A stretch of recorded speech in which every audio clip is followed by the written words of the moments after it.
Hey guys, Ben here, and welcome back to another episode of the DCTV show. Today is episode 44. We are here with Eric. Welcome to the stream, Eric. And we're going to be talking about Stargirl. Well, Eric mainly is, and we're going to be talking about the Superman and Lois finale. So that just about Stargirl. That is my chat. Always doing it. It happens like once every few weeks. I I know. always forget to do it. But all right, so yeah, we're talking about Superman and Lois. We're going to be talking about the finale. We want your guys' opinions. Please be sure you can send that in via the normal chat, or you can send it in via super chats. Now, we do have a lot of topics to get through. And as always, if you guys are regulars here, you know the best way to get your questions answered is to be sending them in via super chats, and it's much appreciated because you're supporting the channel as well. And I also have to apologize for the lack of uploads on my behalf. I've been filming every day, all day, and it's just really hard. So this is going to act as my Superman and Lois finale review because I didn't have time to do that. But Eric's got his review out, so you can go check that out. But we're going to be talking in detail about our thoughts on the finale and also the season as a whole. And Eric's going to talk a bit about Stargirl episode 2. But yeah, for now, let's go ahead and get into it. But remember, guys, send in those super chats if you do have anything that you want us to bring up, and both me and Eric are going to answer that. But okay, so Eric, Superman Lois, season 1 finale. Overall thoughts on that episode specifically. Did you like it?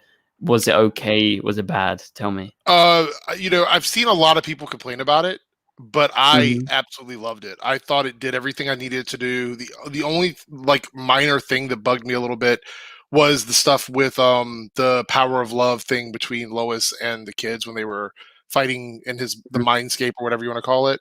But even that wasn't enough to bring the show down for me. Like I thought this finale did everything that I wanted and more. I couldn't really have asked for anything else. I said in my review that maybe a little more action, but I don't know what I would have sacrificed to put action in it. Like what would you have taken out of it?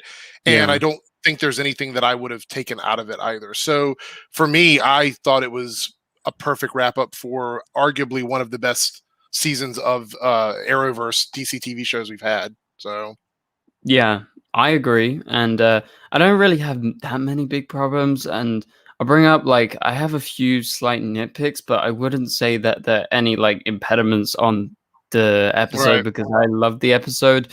Thought it was really good. But yeah, overall, this episode I thought it was a very solid way to go out. Obviously, you know, they've been trying to take down Morgan Edge for like the last maybe 3 or 4 episodes. And so maybe it's got a little bit repetitive with him, coming back to Smallville, trying to destroy, kill people, or whatever. I have a theory about that also. Okay. Well, we can go into that in just a minute. Yeah, I'm going to wait. But I'm just letting you know that I have a theory about that.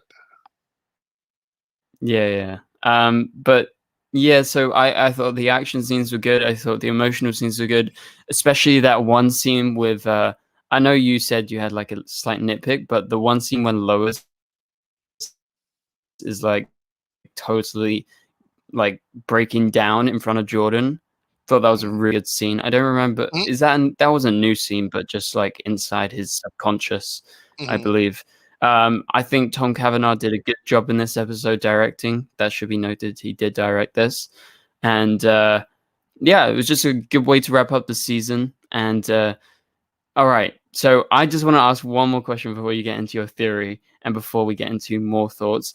But you mentioned complaints that people had. I haven't specifically seen a lot of complaints because I haven't been all over social media and stuff in the past day or so. So tell me some of the complaints and we can talk about that. I mean, like people are saying that it wasn't enough action, that the episode was kind of talky. They're saying that the finale, like the season felt longer. They felt like it should have ended around like episode 10 or 11 instead of, episode 15. There were people complaining that they felt as if Superman wasn't as big a deal in the episode as he could have been, which I would argue against. I think he was probably the second most important character in the episode. He's very important. Yeah. There's complaints about the special effects, which is weird because I thought the special effects were really, really, really good. There's people saying it was a slow episode. I've heard just about every complaint you could possibly have about it. But the thing is, I don't see any of that. Like, I don't see any of it. I mean, if you want to argue that you didn't like the story or you didn't like the characters' motivations or things that are, I think are subjective, I could see that. But when you're talking about stuff that I just don't see how that's even possible, like the special effects were not bad. So when you're saying that they're bad, it's like that's not even a thing. Like it's a TV show with an HBO Max budget that I think is doing a great job. Are there some missteps throughout the season? Yeah, there's been a couple of iffy things, but I mean, in this finale, the scenes with them in space and fighting Morgan Edge and everything, I didn't see any issues with it at all. So, yeah. So I think one of my slight nitpicks was, I think a couple of the VFX shots were a bit like, oh, I can notice it was a green screen. However, that being said, it's a really freaking good green screen effect that they've done, right?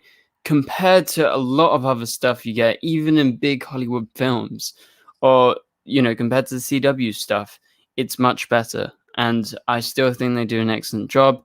And that I understand that nitpick because you can notice in a couple of shots that it's green screen. However, you notice that in pretty much everything. It's really hard to get flawless. Well, see, that's the thing, though, is for me, compared to like if you're going to compare this to anything, you compare it to like the other Arrowverse shows. Yeah. I mean, even if you can notice a green screen, it's still so much better than all the other shows when it comes to that, that it's hard for me to knock it for a couple of iffy green screen shots. I don't know. I mean, yeah, it's fine if people want to say that. I mean, I'm not the opinion police of anybody. It's just hard for me to put myself in that place. So. No, I agree. And I wouldn't kick it down for like a couple of things that are slightly noticeable, just slightly. But Silhouetted Animator sends in a $2 super chat. Thank you very much, Silhouetted Animator, for your support towards the channel. So Silhouetted Animator says, I want Krypton's Brainiac for Superman and Lois season 2 or 3. So do you think Brainiac is going to be happening? It's obviously not going to be the Krypton show Brainiac. He's definitely not going to be appearing. If a version of Brainiac does appear, it will be different. I guess there's a chance. I don't really know about who's going to be the villain. Do you have any ideas? Do you think it's? I don't want to see Brainiac in season 2. The reason why is I feel like Brainiac is a huge, huge villain, and we've just got done dealing with like a Kryptonian invasion. I think that for season 2, we might want to go for something a little bit less world-ending. I'd like something a bit more personal for Superman to deal with. Something that's not because this was one where it kind of like everybody had to come together at the end to defeat this villain and the plans or whatnot. And I thought it was a great finale. But next season, I'd like if we have something a bit more personal that isn't connected to everyone in the city. And I think Brainiac would be like Earth threat type character. So I'd like to see him by maybe season 3. I don't want to see him for season 2. Yeah, no, I understand that, and especially because, like you said, it's like Morgan Edge, he was a Kryptonian, and his father was, and so it's like Kryptonians versus Kryptonians, so I guess we probably don't want to do that 2 seasons in a row. Obviously, the formula's worked in the past with 2 speedsters in a row, so, there's nothing to say it's not going to work, but if we want variety, we could think of another villain. I'm sure Superman has I'd be okay with something like a Zod type character. You know what I mean? Like something along those lines. But I think by bringing the Eradicator into it and Kryptonians taking over people, it became this big deal. Like something that could have been very personal to Superman became like huge. I'd like something a little bit more personal that stays personal all the way to the end. So, yeah. Okay. So thank you so much for the super chat, Silhouetted Animator. Much appreciated.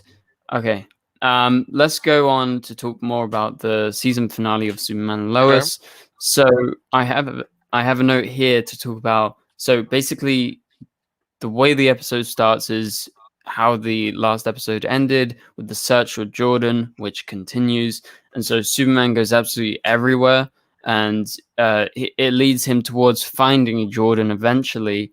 And then you have the Superman versus evil Jordan fight, aka Superboy, if we're going to call him that, who has been taken over by Zeta Rho, Morgan Edge's dad. And that scene was pretty cool. What did you think of that and everything that led up to that? You know, the search. He even goes through London, let me just say. And yeah, what do you think? I thought it was really cool seeing Superman like frantically looking for Jordan, because we're seeing him like crossing the earth, looking everywhere for him. And we knew Superman was fast. We knew he was capable, but he's just doing everything he can because this is his kid. So he wants to try and find him. And he's got, you know, there's something pushing him harder than he's ever been pushed before.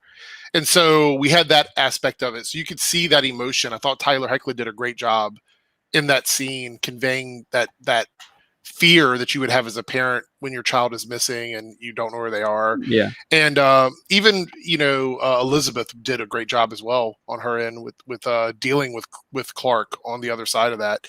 But yeah, I thought it was really good. I thought that the fight scene that they got to, like right by the volcano, like right by the lava and everything, I thought that was awesome. It looked really really really cool. Yeah, it looked cool. And I was like, are they gonna fight right next to this? And they did have a fight there. But yeah, I mean, Zeta Rho is awful. Like, what an awful person. I mean, he's just a piece terrible of work. Yeah, I mean, not just a parent, but just in general. And it makes me wonder, like, we're all Kryptonians like that? I mean, I don't know. I feel like he's the worst person in the entire Arrowverse. I don't know. That's just my feeling. I mean, look at what he did to Tal. Look what he did to him when he was a kid. He messed him up. Yeah. I mean, a lot of why Morgan Edge is the way he is now is because of what his father did to him. Yeah, it's because of his training. Yeah, because he could have been another Superman, you know. Instead, he ended up becoming a bad guy, and so yeah, it was very frightening. And I could imagine that Jordan is going to be dealing with some like trauma and stress and anxiety after all of this that probably will carry over into next season. Yeah, no, for sure.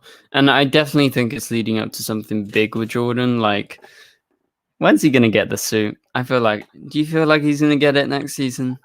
You know, when we talked about this on the after party, I was asking Paigey how he felt about the time length it took to get, because we say that like a lot of other shows, somebody gets their powers and by the end of the episode, they know how to use them. Like, right? Kelly, she's, you know, just going to start training and she's going to get her suit in a couple of episodes, probably. Right. And they do that because a lot of times they don't want to waste time getting to all of that because they know the fans want to see it. So in this case, it's like the complete opposite. This is probably the longest build up to a superhero having powers that we've ever had in the Arrowverse, because he started experiencing it at the beginning of the season, and by the end of the season, he's still not capable of like doing a lot of stuff. So I think that by the end of next season, maybe I would say at the mid-season at the earliest, we might see him like putting on a suit and doing stuff. But I don't think he's going to be flying around helping Superman out like early on. I think he's really going to be like almost like Smallville, where he's helping people with his powers in town. Like, I think it's going to be with kids and stuff like that. I think that's what he's going to be doing, because he's not going to be powerful enough to do all the stuff that his dad is doing. So no, for sure. So we'll just have to wait and see in regards to that. However, let's move on to the next point I have. And so I wanted to talk about one slight misstep for me, and I wanted to hear your thoughts on it. So I liked Leslie Larr, right? She was good. However, I felt like she kind of stuck around for maybe a couple of episodes too long, because in this episode, all she did was she had that one scene with Lois, and I feel like she's just an extension of Morgan Edge. She's like, oh, you're never going to get Edge. I feel like she said that a couple of times in the last few episodes, and then she gets captured, she gets breaks out, and then she comes back, and maybe it was a little bit repetitive for me, and she just appeared a couple of times. Like later in the episode, there's that one cut to her, and there is no kind of explanation. It's just like, okay, fine, we're just cutting her. So that's like a slight nitpick. Like, there's no real problem there. However, I just wanted to get your thoughts. Did you think that maybe she stuck around a bit too long, or what's your thoughts overall? So I don't think she stuck around too long. I think she was underutilized. I think that's the problem. Like, Yeah. I mean, you could argue that's the same thing as sticking around too long because it really just depends on how you look at it. Mm. But I didn't have a Yeah. problem with her as a character, and I think the actress that played her did a really good job with her. But I feel like after about episode 12, maybe 11 or 12, she became almost a forgotten character.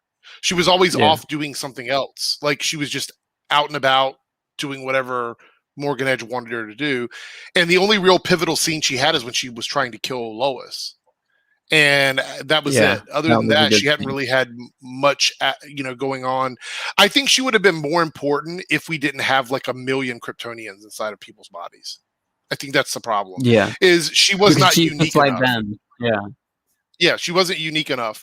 Now, maybe next season she could be more of a threat because if she gets out, she is a Kryptonian that is capable of doing things. So maybe she gets out, maybe she's more of a threat in season 2. Maybe that's how it'll pay off. Because at the end of this episode, we see her still, they show her again. So I'm assuming that that's to tell us that she's still going to be kind of around. Yeah. So I'm hoping they use her more in season 2 because I feel like they took an opportunity with a character that I think was very interesting and just didn't do a lot with her. So, yeah. Yeah, no, I pretty much agree with you. It's like, yeah, I think the word you use, underutilized, is pretty good to describe how I thought overall. Like, I liked her. I thought the actress was good. I thought she was very good. But then, like you said, like around episode 13 or something, or episode 12, I don't know. She just didn't become anything much more than a lackey to Morgan Edge. But talking about Edge, all right. So at the end of the episode, he is defeated, right? The Eradicator is like wiped out of him using the hammer. I forgot the explanation for why it did that. Was it some sort of tech, I believe? It was the red sun tech that he had. He put inside the hammer. Like the red sun tech that they had designed. So and so Edge was alive. So is he just captured and he's somewhere? And I'm assuming, where the hell he's locked up with Leslie. So I think when Paige talked to me about this, and he said it was mentioned in the episode, and I haven't gone back to watch it because I'm going to watch the whole season again straight through. I want to watch it with all the extra scenes and stuff. But he said that there was explained that the device would neutralize the Eradicator. So that's basically what it was. So technically, Morgan is still Tal-Rho. He's still a Kryptonian with powers, but now he's lost the access to the Eradicator. So he got revived, basically. Yeah, so he's basically just going to be locked up as Morgan Edge, as Tal-Rho. So, that's interesting. But okay, so now you guys in the chat need to tell us, what did you think of Morgan Edge as a whole? What did you think of him as a villain? Did you like him? How does he compare to the other villains in the Arrowverse? If you have any questions you want to send in, here's your reminder: send them in via Super Chats if you want to support the channel and get your question popped up on the screen. However, Eric, thoughts on Morgan Edge? Because I thought he was a pretty good villain. I thought he was very solid throughout the whole season. The actor is very, very good. I felt like when he became the Eradicator, he didn't get much spotlight because he was just kind of like this device to kind of defeat, and he didn't really have many lines or anything, I guess. But I thought he was really, really damn solid, to be honest, throughout the whole season. So what do you think? Okay, so at the beginning, I didn't like him. I thought the first couple times that we saw him, he was kind of underwhelming to me. I'm like, this character is not going to be, you know what I mean? Like, I can't see him being a problem or a threat because he didn't seem very threatening the first couple times. And then we also had to compare him to the Morgan Edge from Supergirl, which was a completely different version of this character.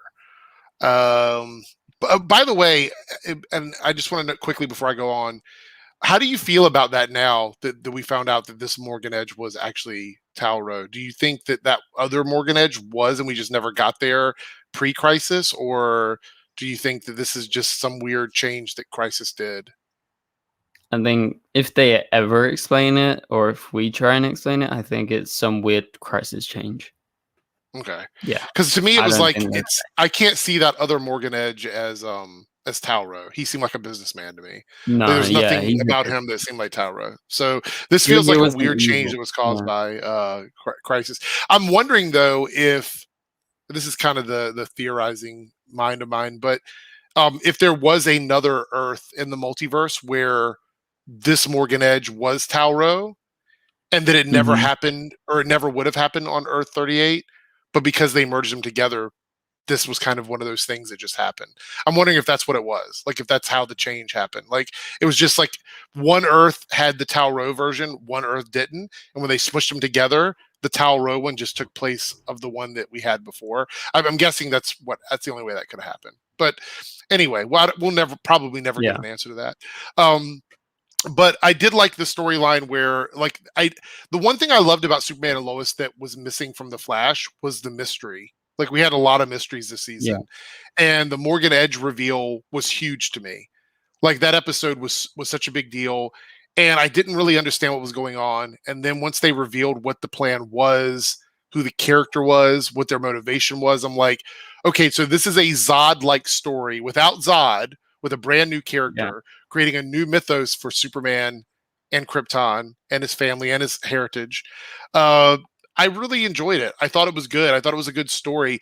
Some people were saying that they didn't like the fact that the Eradicator sort of pulled all the personality out of Morgan, but I Yeah. think that they did that because I believe that maybe Morgan will be used in a different way later, and that they're going to try and, dare I say, redeem his character a little bit. Because if the Eradicator is the one that caused him to do, most of the awful stuff he did at Mhm. the end, can he actually feel bad about what he did now that he can look back and see how his father treated him?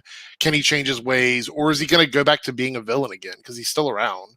So, I mean, I don't know. I don't know what direction they're going to go, but I was satisfied, especially in the finale. I think it was fine. He was playing the Eradicator. The Eradicator in the comics Yeah. doesn't have emotion. It doesn't have connections to people. It's got a goal, and it follows whatever that goal is, and that's what this device was doing. Yeah. So, No. Yeah, pretty much, you know, well, I mean, what do you expect with the Eradicator, right? It's supposed to be like this Kryptonian kind of device that's gonna create loads of people, and he got super powerful. He became something like other, I guess you could yeah. call it. And so you can't really expect him to be Morgan Edge. And yes, that's a shame because Morgan Edge was really good, and I do really like the way that the actor played him. However, that's not the story. So that's just how it goes. And I thought it was really good, and I thought it was like really solid throughout the whole season. Now, obviously, when we get to our season overview, we're gonna properly get into, why, like, did every episode work? Did some episodes not work? We're gonna get into that, into more specifics. However, I think he was very solid throughout the whole season, and I don't really have any complaints. Okay, so let's move on to a couple of things. So you mentioned that you weren't such a big fan of Lois going into Jordan's mind, or something along those lines. I liked it. I didn't like that the resolution felt very unearned. Like the idea of love conquers all, like her trying to just get through to him because remember who you are, and remember your love for your family. It's just Mhm. all of that feels a bit hokey to me. Like I don't Yeah. like that kind of storytelling. I'm more of a scientific person. I do agree that emotion has to play some part in it, but you can want something as much as you want it, but that doesn't mean just because you want it, it's going to happen. Mhm. So I felt like that was the one thing in the episode that sort of took me out of the immersion into it. But Yeah. I understand why they did it. It was well done, whether I liked it or not. So I can't complain too much about that. And I think that Elizabeth sold it so well that I couldn't even take points off for it. I mean, I didn't like it, but it was done so well. It's like one of those things, like I want to dislike it more than I do because I don't like that kind of storytelling. But if it's done well, I can't really complain too much. So, Sorry, I had a yawn. I'm tired, guys. Okay. So let's move on from that. We have Jonathan. He sort of has his own arc, and after the last couple of episodes, it's been hinting towards him being this kind of maybe like a tech creator or like someone who has weapons. So, in regards to that, do you think he's going to get powers or not? Because it doesn't seem like they're heading in that direction. So, Paige and I argued about this a little bit last night on the after party. I don't like the idea that him being a Kryptonian is a genetic thing. So there has to be an explanation for why he's not able to have something, like whether it be enhanced strength, a healing factor, some sort of heat vision, something that is inherently Kryptonian. Like, I feel like there has to be an explanation for it. Just him not having them doesn't work for me. And here's the problem. Now that Jor-El, now that that program has been destroyed, will we actually get those answers? Because he was the only one that had the ability to analyze and give answers for that. So I don't know if we will. However, I have a theory about him. And Jor-El was on the Science Council. He was a scientist. He was somebody that invented things and was very, very smart. Yeah. Jonathan has seemed to be the jock in the family, and Jordan was the one that was the introvert, right? Yeah. I have a feeling that his superpower is going to be somehow connected to the intelligence of Jor-El, because Jor-El was a scientist. So I think Jonathan is going to end up being super smart from being a Kryptonian. And I think he's going to be able to invent stuff. So I think, yes, I think he is going to be an inventor. I think that's what they're leaning in with him. And he's going to have a suit sort of like Steele's suit. Yeah. But I think it's going to be very different. I think it's going to be, he's going to end up being a lot smarter than anybody. He's going to be the person designing technology. I would not be surprised if he starts making stuff for the DoD. By that's what I was thinking. Something along those lines. And talking of the DoD, so we have this big scene at the end of the episode with the barbecue, and Lois, she does her own thing. You have her buying out half of the Smallville Gazette. That obviously means that she's going to be around. I'm excited because that means season 2 we're going to get more of that really good storyline. So yeah, that's going to be good. It's really good. I also have one slight nitpick. I don't know, I felt like I kept on going back and forth on Chrissy, because she was at the front of all these protests when I thought, like, I don't know, I just kind of had this idea that she's like a journalist and she would not be like necessarily protesting, but she'd be reporting on it or something. And every time she showed up like at the front, I was like, okay, sure. I don't know. Did you feel that was weird in any way, or? I mean, yeah, looking at it from that aspect, probably. I think the issue is that they wanted her to be involved, and having her as a reporter in that moment probably wouldn't have made her very involved with everything. But you're right. I mean, maybe they could have had her like standing there with like a camera recording or something, like getting on a video. Maybe it's one of those things where I'm just wondering if they thought about it both ways and they tried it and they're like, this isn't working. She needs to be more in front of everybody because we want people to remember that she's a character. And so maybe that's why they did it. But, you know, I think this upcoming season 2, with Lois being a partner, 50-50 partner for the Gazette with her, I think we're going to see a lot more of her and Lois reporting and doing investigations and stuff like that. So no, for sure. Like with them revealing that she's gonna buy 50% of it, I don't know what the main cost was, but it's obviously expensive because apparently they sold their house in Metropolis. But it's an investment. Obviously, we know Lois is good at her job. She is the best in the world, and she believes in it, and I can't wait to see more of it because, like you said, the Smallville Gazette is going to go worldwide. It's going to be all over the world, I bet. So they should, you know who they should hire? Cara Danvers. Cara Danvers. What if she comes on as a character? What if they just use why don't they just use young Cara, have her come on and play Cara Danvers?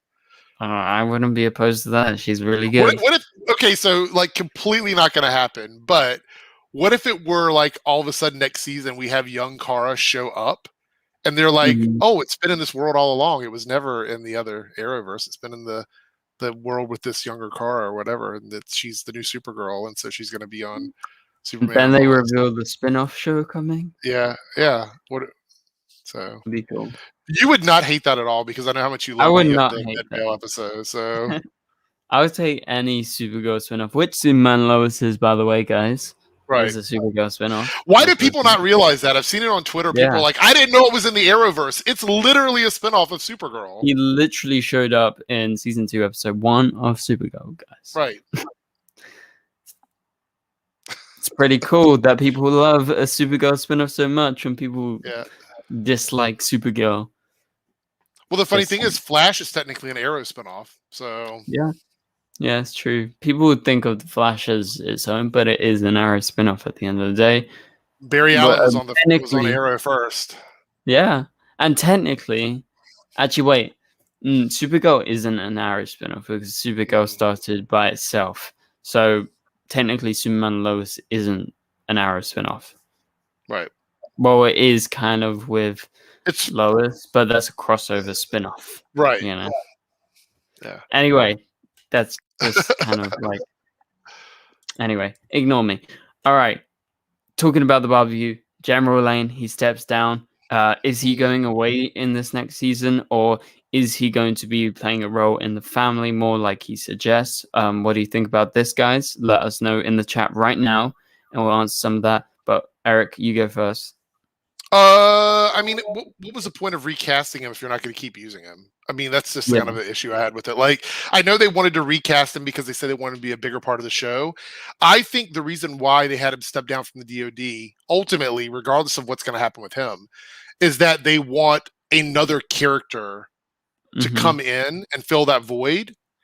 And the question we need to be asking is it going to be someone, because we know that they asked John Henry Irons to come in. And he says that he wasn't going to do it. But that was before we had the big reveal at the end. So we don't know if he's going to be the one to come in and work at the DOD or whatever. Or are we going to end up with someone in charge of the DOD that doesn't like Superman? Yeah, they're going to be the normal General Lane, like an asshole. Yeah, that's because then they have no connection to the family. So I think that may be what we're going to have to deal with. I'm not happy about that because I don't want to go back to that whole like, you know, Superman and Supergirl don't get along with the military kind of thing. I hate those storylines. But as far as General Lane, the character, I would like for him to stick around and like be around the family. Then he could also be an advocate with the military if there's an issue with Superman. Like he's got connections within the military, which means the drama won't just be Superman versus the military. He'll have someone who can speak up for him that has a little bit of pull in the DOD. So yeah, what do I think? I'm not exactly sure, really. Like, I feel like he's gonna come back, and I really want him to come back because I think he's very, very good. I think the recasting was the best thing that happened because this guy, forgot the actor's name, but he's really, really good. Something more shower, I think, is the original actor's name. I'm not sure, but I think it was the best idea that they went with a different type of General Lane, with him actually being good and like supporting Superman and coming around at the end. And yeah, I feel like they are definitely setting up for someone else to replace him, who is like, you know, an army kind of asshole, you know. It was Glenn Morshower was the original actor, and Dylan Walsh is the new actor. Okay, just wanted to double check that. Okay, well, I really like him, and so I hope to see him next season, and I hope he still plays a bigger role because he's really good. Okay, so last few things in regards to the finale, and then we'll move on to the season overview. So Superman, he buries his father's crystals at the end of the episode. That was good. I thought it was quite touching. And at first, when I saw the kids in a funeral get up, I was like, what is going on here? Like, I can't, he took the crystals, but I didn't expect them to have like a burial. But when I saw what was happening, I was like, oh, Sure. Like, and then it was really good. So, yeah, it was definitely interesting. And I don't know why Clark wasn't in a funeral suit if the kids were. But what do you think about that, Eric? That's a good point. I didn't think about that. I thought it was good. I think it's foreshadowing. I don't think his father's gone completely. I think something weird is going to Yeah. happen. I wouldn't be surprised if like lightning strikes the tree and somehow that makes the crystal form into like a living hologram or something. Yeah. Or it's always something with Kryptonians, so I would not be surprised if we end up with something a little crazy there. But the scene was very touching, and I like the actor for Jor-El, so I hope that we get to see him return to the show as well. Yeah, me too. I do want to see him come back again. All right, last note about the finale. We have a big cliffhanger for the end of the season. And awesome cliffhanger, by the way. One of the best we've had this year so far. Yeah, I definitely think it was very good. However, I'm going to say I did guess who it was as soon as the pod landed. I did too. I knew who it was too. Yeah, I just had a feeling. I feel like a lot of us probably had that gut instinct that, oh, this is Natalie. Like, that would be the big deal because we know, there's been a whole deal made out of her this season, especially her relation to Steel, but also to Lois. And we get that last line, Mom. Mm-hmm. And I was like, what? I was like, oh, I forgot about that. And then it's like, oh my God, imagine what it's going to be like in season 2. Mm-hmm. Do you think it's going to be like some weird family dynamic where like those two are added onto them and they're kind of like an extension of their family? Because I feel like if she's permanently on this earth and there's an alternate version of her mum, she's going to want to try and get to know her, right? So so many thoughts about this. So many thoughts about this. Okay, so first of all, I loved the idea of bringing her back because it felt like it was earned. Like it felt like John had been thinking about her. We had heard about her. We got to see the episode with her in it, and we wondered where she was and what happened on her Earth. And we thought we'd never get an answer to it. I honestly didn't think we'd ever find out. But then when the pod appeared, I knew it was her. And I'm like, okay, so now we'll get some information on what happened on their Earth because we don't know if he defeated Kal-El on his Earth. We assume that he did. He thinks he did, but we don't know if he did. So if he didn't, is his planet overran by Kryptonians? Like, is his Earth full of like evil Kryptonians now? And she had to escape. Yeah. Like, we don't know that. So that's the big thing. That's number one. My only concern is John told Lois that he turned down the job at the DOD because he was going to go find his sister, and he didn't want to be around Lois all the time because he knows that it's not his Lois, but she still is Lois. So he thinks of her every time he sees her. Now that Natalie's back, that's going to make things even worse. And one of the things I appreciated on the show was there was no weird love triangle. So I hope that that's not what we're going to do in the next season, because I think John had such a great story arc, and we'll talk about that more when we talk about the whole season. But I felt like he had such a good story arc that I don't want it to be tarnished by a weird love triangle in season 2, because I think that would be an unfortunate thing to do. It would be awful, actually. So I hope that's not the case. What I do hope is that there is a little awkwardness with Natalie dealing with, this is genetically your mother, but it's not your mother. Because that's a little strange, especially after the way she saw that her mother was killed by Kal-El. And then she's got to deal with the fact that Kal-El, Superman, is the one that killed her mom on her Earth. Yeah. And he's married to her on this Earth. Like, there's just so many things that have to happen that are just going to be crazy. And we don't know how that's going to be dealt with in season 2. But I'm assuming we're going to get a lot of awkward stuff. And I'm excited to see what we're going to do with it. I just hope that it doesn't fall into like a typical CW love triangle, because I think that would very much diminish the work that they put into the show. So yeah, I definitely agree with that, because I think they definitely earned the Natalie reveal, and like I said, I sort of guessed it as soon as the pod was coming down. She's very smart. It makes sense that she was able to escape. Also, does this confirm that their version of reality still exists? And so are we going to see the evil Superman next season? Maybe that's what I'm thinking is, so You know what I would love? This would be like a dream come true. Would be if the whole season we build up to her trying to get back to their Earth to save it, and some of our characters having to go over with her to save it, because that would put them facing off against Zeta Rho, Tau Rho, like Zod, all these Kryptonians they defeated on their Earth, having to face off against them, because I feel like the ticking clock for next season could possibly be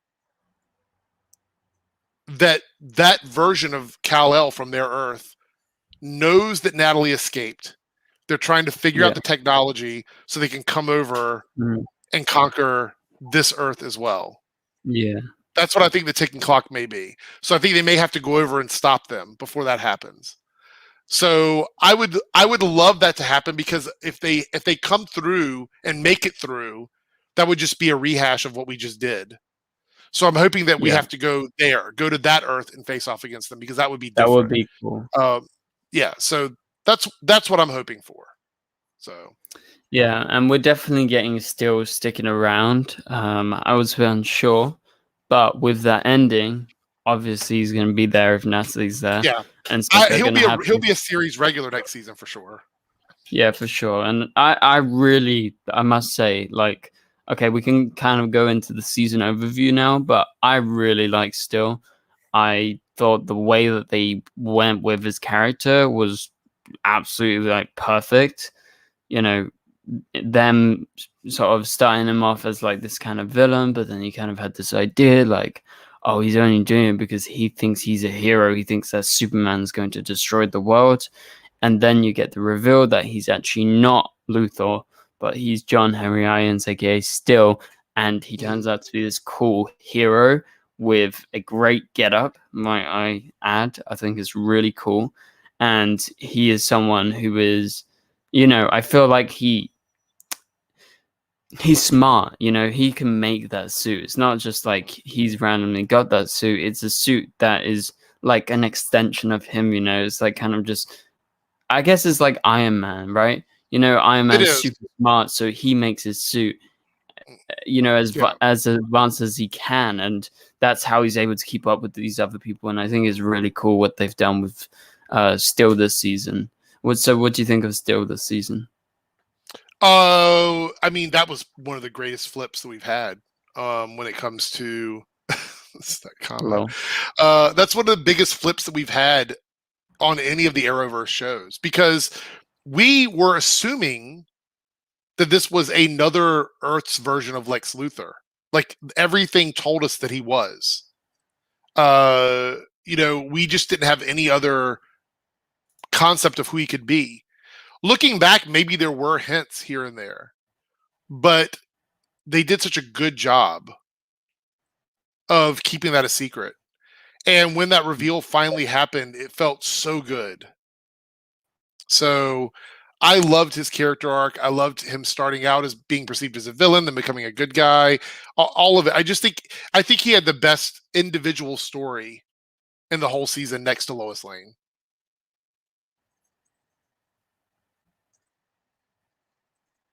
He definitely had a really, really solid story. And just overall, so now we're going into our thoughts. A reminder, if you do have anything that you want to chime in regards to Superman Lois, it could be to do with Supergirl, The Flash, anything, you can send it in via Superchats, and we will be sure to pop it up on the screen and answer them if you do wish. However, for now, let's continue with this and go into our season overview. So yeah, I think this season overall was really, really good. I pretty much loved every single episode. I didn't have one episode that I disliked. I had a couple of nitpicks throughout the season, but barely any compared to any of the other shows. And so it was definitely the best show that was on this year. And it's hard to think of a season that I liked more recently than this. I think overall, in terms of everything, like story, specific characters, you know, cinematography, music, VFX, like there is so many good things about the show that it keeps on doing throughout every single episode, it's really, I think the word is consistent. It's consistently good. Like sometimes The Flash has so many good episodes, right? They have like 5 good episodes in a season, 5 excellent, like, 5 out of 5 maybe, or 3 episodes. But then they have a couple of like, and then they have a couple of average episodes. But that wasn't it for Superman and Lois. Superman and Right. Lois was hit after hit, right? You agree? You think that? Yeah, I don't think most there was any one episode that I disliked 100%. Like there wasn't one that I watched where I'm like, I disliked the whole episode. Like Superman and Lois to me was very much like Black Lightning, another show that I absolutely loved. I love Black Lightning so much. Black Lightning, except for a couple of hiccups here and there, was a show that I consistently loved every week. I watched it every week. I really enjoyed the show. And so it was good to have another show like Black Lightning for me where I've loved it so much that I don't have a lot of complaints about it. There are some, but like when I was doing my rant and reviews, there was very little ranting about Superman and Lois because it just wasn't a lot to complain about. And I like that, but it also means that the show is just making all the right choices. So yeah, it's kind of crazy. I don't know. And it's like a lot of people that didn't even like the Arrowverse shows are like, oh, I kind of like it now. I like this show. It's kind of proved everyone wrong. And I think that's kind of nice for us who are always so adamant, like, there is something good in these shows, even if sometimes it's a bit iffy. If you see a clip online and people are like, oh no, The Flash is terrible, Supergirl is terrible, or something like that. It's like, okay, but this is a Supergirl spinoff. This is an Arrowverse show. But it makes me sad because the thing is that they clip stuff like the lightsaber battle and the breakdancing and the clip from Supergirl where the VFX look bad or whatever. But why not clip this? Right. Because this doesn't fit into the narrative of like the CW shows are bad. That's why so many people were like, oh, it should just be on HBO Max. Why is it on the CW? Like, because they just want the CW to be, they don't want it to have good shows. Yeah. Stargirl is really good. And it's got really good quality. I think Naomi is going to be amazing based on what we've seen from Stargirl and Superman and Lois. So it doesn't fit into that narrative. That's the problem. It's just really good. Really, really good. It's really good. Okay, so we got a couple of super chats here. We got Cal Roswell, who sends in a 99-cent super chat. Much appreciated, Cal. Thank you for the super chat and the support towards the channel. Matthew V. Haynes, who is a cool YouTuber, great reaction videos, sends in a $5 super chat and says, not a question, just love, y'all. Thank you very much, Matthew. Thank you, Matthew. By the way, Matthew, we should collab. Like I've watched your channel for a while now. We should have you on like a stream or something. That would be really good. Yeah. No, I watch your videos as well. I think the only reaction channel I watch. So there you go. Wow. Wow. Thank you so much. Yeah. No, we should definitely have him on a stream. Maybe we could do like another big stream, like a four crossover stream, and have Matthew on there if you're interested. Hit me up on Twitter because we follow each other. So. Oh yeah. Well, I'm down. So thank you very much, Matthew. Much appreciated. Okay, so yeah, overall thoughts. Let's just continue with this for a bit, and then I'm going to get your thoughts on Stargirl just as we head towards the 1 hour mark. So we've got just over 10 minutes left. So I think this is pretty good. So yeah, season overview. Let's talk about some of the characters. Now, we've briefly talked about a lot of them this season, and let's talk Lois, Superman, the kids. We talked about Steel, so we don't really need to go into that. Lois. I know you're getting hyped for Lois, but yeah, what did you think about? I guess we could also talk about like Smallville as a whole because there was quite a few featured people. So yeah, go ahead into that. Like Chrissy Beppo, I thought she was fine. Yeah. I love the Cushings, the whole family. I think they were great. Yeah, Kyle was great. That's how you do a support. Now. Like those are supporting characters. That's how you take supporting characters and make them matter. The way they did with the Cushings on the show. I think that the kids were fine. Jonathan and Jordan, I think they did a great job. I'm not too big on like the teen drama stuff at the school and everything, but I can't knock them. The performances were good. So there's that. As far as our characters like Clark and Lois, I loved Lois. I mean, Bitsy just did such an amazing freaking job. I would put her up in the upper echelon of like acted characters in the Arrowverse. I mean, she's just so good that I forget that she is not Lois Lane. That's what you want to do. You want to watch a show and you want to forget that those characters are actors. You want to be able to just see them as the character they are, because that is like that is the main thing as an actor. You want to live in that role. And for me, she lives in that role of Lois Lane.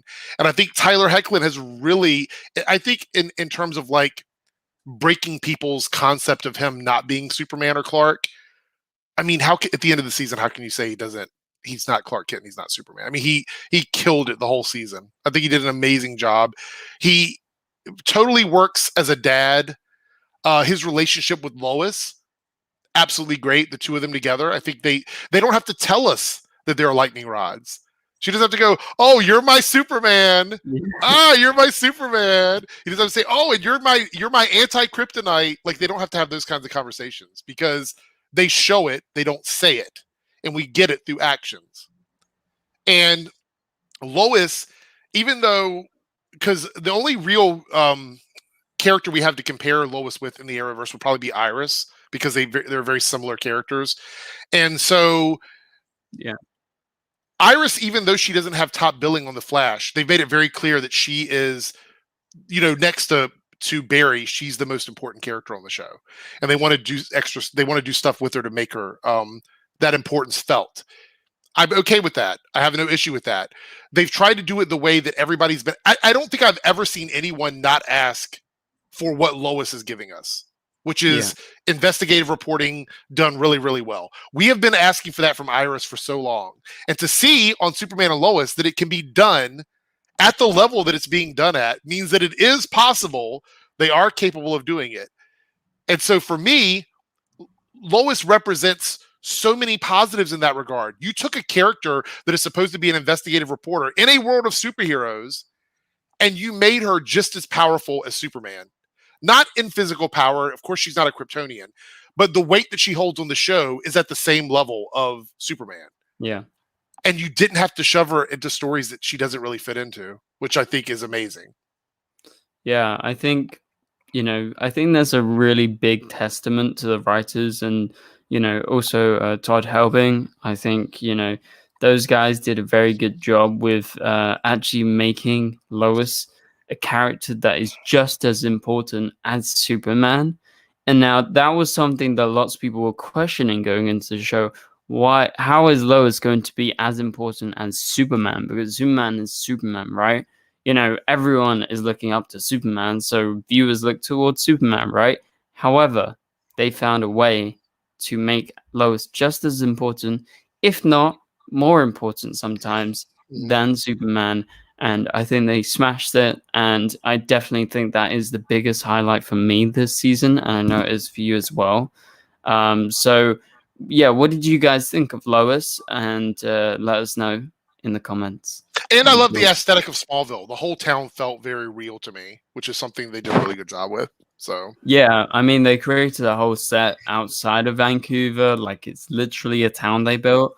So I really like that they actually spent the money and the time to create that set, because it does feel like a real place, because it literally is a real place that they built. So yeah, very happy with Smallville in general. I hope they stick there. I'm actually not, like, at the start I was like, oh, why are they going to Smallville? Like, before the show started, I meant, because I was like, oh, like, maybe it would be better in Metropolis, because it's like big cities. We always say big cities on these shows a lot of the time. Obviously not Stargirl at the moment, that's a smaller town, but that came just before Superman Lois, and just proved that they can do this sort of small town. Is it weird that the two small town shows are the best ones that they have right now? Isn't that kind of weird? Yeah. I don't know. But yeah, so just anyway, to wrap this up, my thoughts on the show as a whole. I definitely think the cinematography is something that stood out to me and a lot of people. It really kept up throughout the whole season. and I think they've done an excellent job creating a show that is very cinematic. And I've been shooting a TV show of myself at the moment, and I know how fast-paced it is. You do an episode so fast, and that's nowhere near what these guys are working with. These guys are working with millions. I don't know how much money they're working with, right? But there's people breathing down their necks being like, you got to get this episode in by here. Here. And that's a lot of pressure, especially for the camera team. And the camera team have done a really good job. I don't know who specifically they are because I don't know. I just haven't looked into it. However, congrats to those guys because they really pulled it off. And what a great season of television. What a great season of television. It's just great. It adds to the great characters and the great stories. And, you know, I think that's something that TV is starting to do more and more now. Like, okay, so normally how TV works is they shoot a bunch of episodes and they just film it whatever they can, right? And so they get a bunch of cameras and film it from a bunch of different angles. But this seems like, oh, every kind of angle, like it matters, right? They've taken care and it's pretty obvious to see.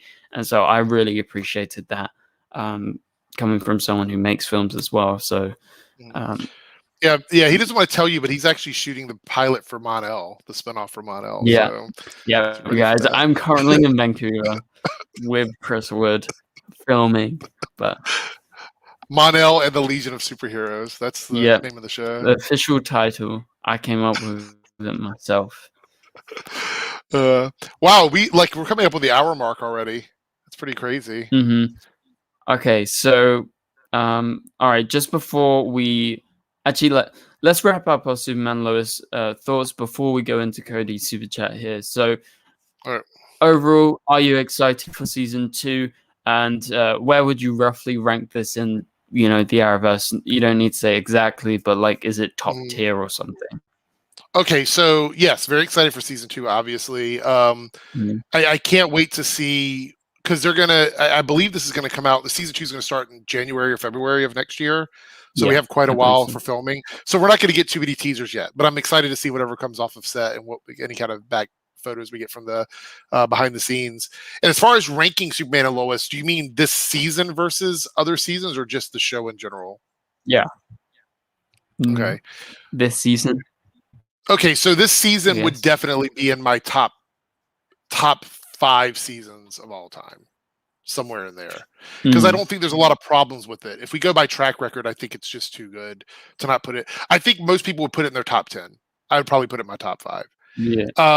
As far as like show wise, yeah, it's top tier. I mean, it's some of the best we've had on the Arrowverse, and it goes to show that with a little bit of extra attention to detail and double checking and triple checking all of your scripts, you're able to pull out something pretty amazing. So yeah, I just really liked it, and I'm super looking forward to season 2. Apparently, it's going to be more linked to the Arrowverse. I'll be interested to see the reaction to that because a lot of people, like we mentioned earlier on the stream, some people have reacted badly to it being in the Arrowverse. I remember when John Diggle showed up for the first time because that was the first like major connection to the Arrowverse. People were like, damn, it's a bad show now because John Diggle showed up. I'm like, Jesus Christ, like it's just John. John is cool. Like David Ramsey is awesome. Why is Superman Lois bad now?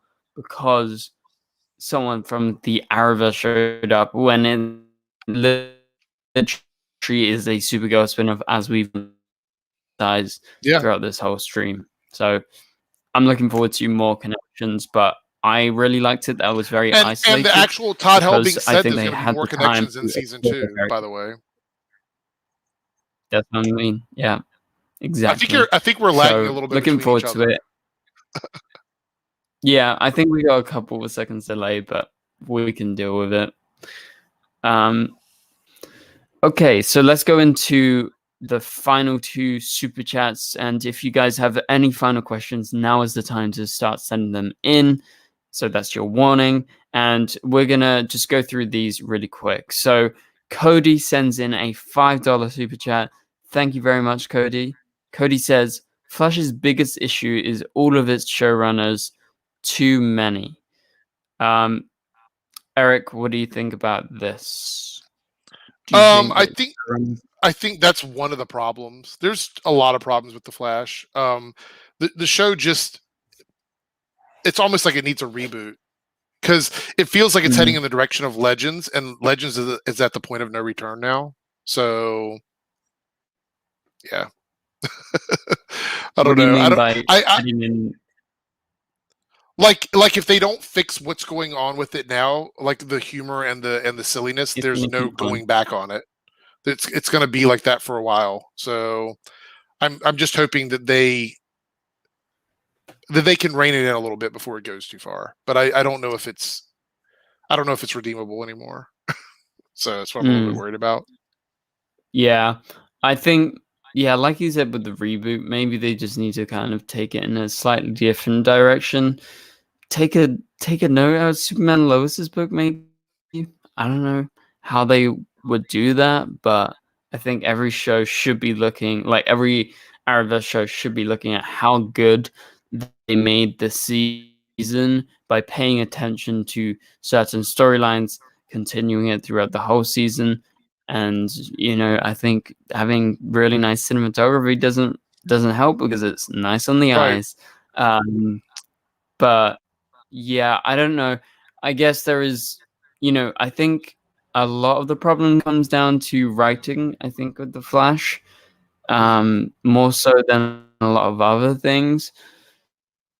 So I guess the showrunners are definitely in that because they're the ones sort of directing those. To say Eric Wallace comes up with an idea, he gives it to writers' room, and they're like, okay, this is what we can do with it. And so he's sort of like supervising them.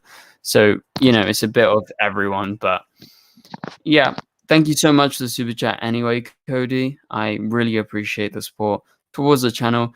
Okay, so let's go into the last super chat. We have Cal Roswell, who sends in a one super chat. Thank you very much, Cal. Cal says, next season, who do you think will be the main villain?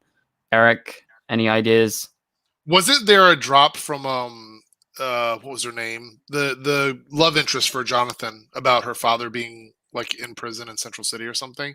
Wouldn't it be interesting if we find out that it's someone we know or something, and they end up coming to Smallville after they get out of prison or something, and they end up being the big bad? I think that might be fun. We don't know who it is, but I would love for it to be like a connection to Central City. That would be really fun. Like imagine it was one of the rogues, or who could it be? I don't know. My mind kept on going to Heatwave for some reason, but it's definitely not Heatwave. Right. But yeah. I think it's going to be someone that we haven't met yet, but they are going to say they were locked up by the Flash, probably like between seasons or something, most likely. Yeah. I think that would be a cool connection because there was like a moment where we were like, they just referenced the Flash for the first time. Could this be setting something up? Because it seems like everything is very specifically done in Superman Lois. And I don't think it was a throwaway line. So, yeah. Okay, so just before we end off the stream, guys, send in your thoughts about Stargirl. So, Eric, quick thoughts on Stargirl episode 2. I have to mention, guys, I have not seen Stargirl episode 2. However, I watched episode 1. I loved episode 1. I've just been busy, but I'm going to watch Stargirl episode 2, hopefully tomorrow. So, Eric, quick thoughts on Stargirl. I loved it. I thought it was a really, really good episode. I love the idea of the Green Lantern mythos coming into live action, which is something that everyone's been asking for, and it feels like we're getting a version of that. I like the idea of Eclipso. I think Eclipso is a very cool character. We talked about it. The showrunner was saying that Eclipso was going to be like Freddy Krueger or, Pennywise. Like that's the vibe they're going for. And it goes even further in this episode. And I'm not going to go too far into spoilers, but I will say that it was amazing. I thought that they've done a really good job with it. The horror element that we're getting on Stargirl is done really well. The introduction of Richard Swift, which we knew the Shade was going to be in the season. He shows up in this episode. We get more backstory on him. It's like I said, it's hard to spoil. I mean, I could spoil specific scenes, but Mhm. it really is just a continuation of that story from, Jade being there, getting, the ring and learning how to use it and stuff like that. That's kind of what the episode is. And the kids dealing with this new person being in the JSA or around the JSA. And Mm. so, yeah, I thought it was really, really good. It's a good episode. I feel like the season is being very smart about the way it's structuring things. I don't know if you remember last season, but they had episodes that were just dedicated to characters, like a whole episode about one character. And I Yeah. think that's very similar here because this episode was mostly about Jade, with the Shade being the secondary character in the episode. We get to find out what her reason is for being in Blue Valley, and it's just I think we're heading in a good direction with Stargirl. The special effects were great. Again, a Green Lantern, a live action, all of it. I really, really enjoyed it. Yeah. So, Well, I'm looking forward to it, and I'm sure you guys liked it. Look, a couple of you guys are sending in the chat. Cal says Stargirl episode 2 is good. Malik says episode 2 was amazing. The Green Lantern effects were so good. I think Eric agrees with that. And the Shade was amazingly menacing. His presence and voice alone is just so good. Well, I look forward to it because I thought that cliffhanger was really cool, and I do like it's the a good Shade. cliffhanger. Yeah, and I thought he was underutilized on the Flash because I liked him before. So He was like a throwaway villain, a one-episode villain. It was really one weird. episode gone, so I'm excited to see more of him as like a season-long kind of thing. So yeah, but that about does it for this live stream, guys. Thank you guys so much for watching, and thank you for everyone who watched. I should be kind of going back to a normal upload schedule sometime soon. However, I am going to be Supergirl's busy. coming back. You have to come back. Supergirl is back 100% straight away after Supergirl. Guys, you're not going to want to miss it. Tuesday this week, Supergirl is back. Episode 8. We're going to be reviewing it straight afterwards. So don't worry about that. But so that about does it. And Stargirl, they are up on his channel right now. So Eric's Reloaded, so go check it out. But for now, thank you guys so much for watching, and I'll catch